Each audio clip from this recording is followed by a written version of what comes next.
Երկիրը սովորել ենք համբարձման, հիմա մի քիչ ձեզ ծանոթացնեմ, թե ինչ ենք անել երեխեք։ Համբարձման տոնին վերցնում էին մի հատ ուժը սենց կավից մեծ աման էր, ու մեջը լցնում էին 7 տեսակի ծաղիկ, 7 տեսակի քար և 7 բուրջուր 7 աղբյուրից։ Դա դնում էին գիշերը լուսնի լույսի տակ կամ ինչ-որ փակ տեղ և կարծում էին, որ գիշերը այդտեղ լուսնի լույսը որ ընկնի, կախարդանք կիրականանա և հաջորդ օրը կկարողանան գուշակել, թե մարդու կյանքը ինչպես է այդ տարի ստացվելու։ Երբ վիճակի տեսը որ հանում էինք, այն երգի մեջ որ ասում ենք է, ջան, վիճակ, ջան, ջան, այդ վիճակ բառը հենց այդտեղից է գալիս, որ քաշում էին և տեսնում էին, օրինակ մեկինը գրած է այս տարի ընդհանրապես չես հիվանդանա, մյուսինը գրված էր լինում, այս տարի կընկնես մի բան կլինի, այսինքն կարող էր և լավ բան գրված լինել, և վատ բան գրված լինել։ Այդ մարդիկ կարծում էին, որ ինչպես մարդը իրեն ամբողջ տարի պահել է, այդպիսի վիճակել իրեն ընկնի, մա դուք լավ եք պահել ձեզ,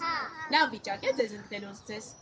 հա, քաշում են իմանում էին, ու ծաղիկներից նաև գեղեցիկ ծաղկեպսակներ էին խուսում և դնում էին իրենց գլխին աղջիկները։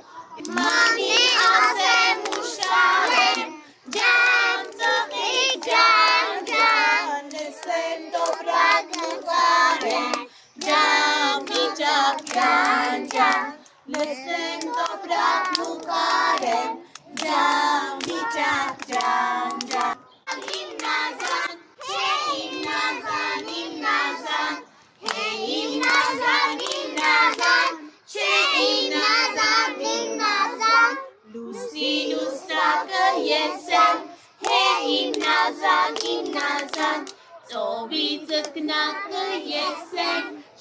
հիմնազան, հիմնազան, միջակը խոտ է,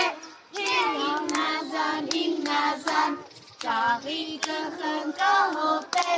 հիմնազան, հիմնազան,